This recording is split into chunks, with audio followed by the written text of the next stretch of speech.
I'm Paul Brook. I use my knowledge of the human mind and skills of psychology to produce mind reading. Well, something that looks like mind reading anyway. Imagine if you could place a thought into someone's mind without them being aware of it. Telling the person that thought would look like real mind reading. But I know what you're thinking. That's not possible. I would normally agree with you, except for the fact that I can do this. Don't take my word for it though. Have a look for yourself. Okay, I'm here with Emma. Emma, give the camera a wave. Wonderful. Emma, do you believe in influence? Do you think a person can influence another person's thoughts and alter their thinking in any way? I don't know. You don't know? Okay, that's interesting. I'll tell you what, I'm just going to write something down on this post-it note.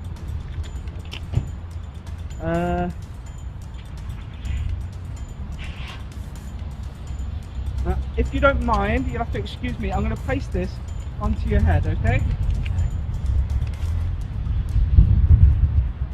Oh. Could you just put your finger on the top?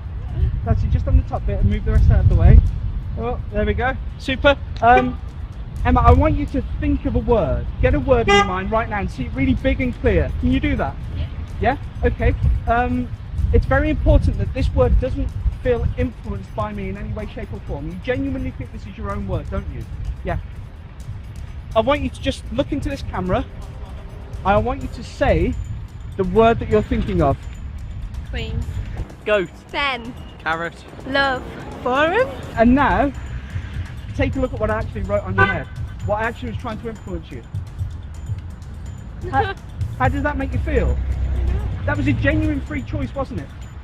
Yeah, I don't think you'd get it in a million years. You didn't think I'd get it in a minute? How does that feel? Tell them how that feels. That's amazing. Of course, I can do more than put thoughts into your mind. I can alter the existing ones as well.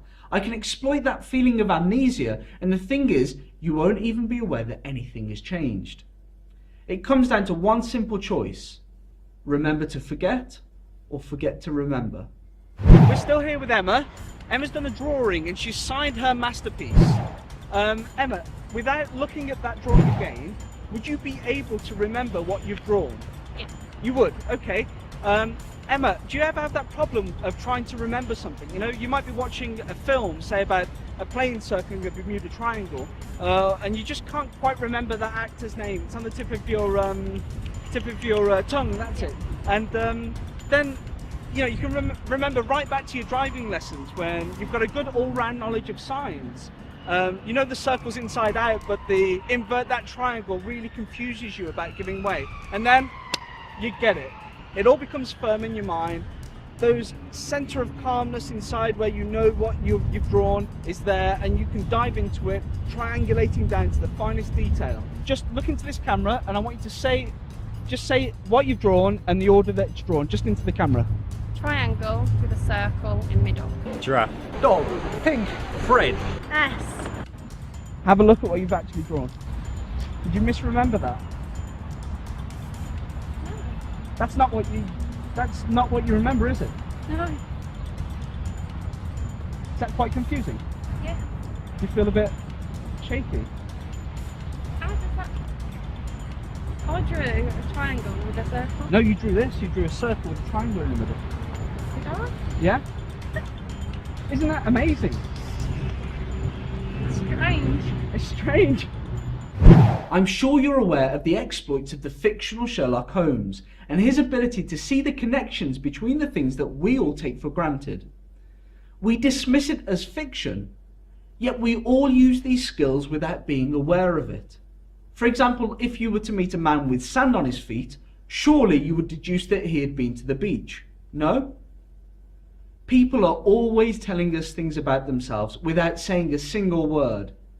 We just need to look for the signs. Okay, there's a guy coming down in a second. To me, he looks like a fairly intelligent person. He's middle-aged. He should have a name that begins with a harsh sound, a p or f, that kind of hard sound. Looking at him, he'd be born sometime in sort of September-ish. I would say he's probably got an older sister. I would hazard a guess that he's some kind of care worker just by going on what kind of clothes he's wearing, and He's probably into movies. He probably likes dark comedies, that kind of thing.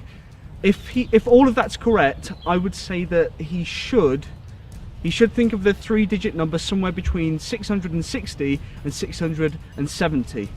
Okay, let's go and find out.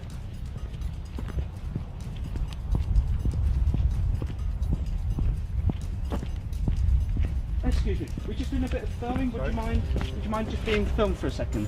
Just going to ask you a handful of questions.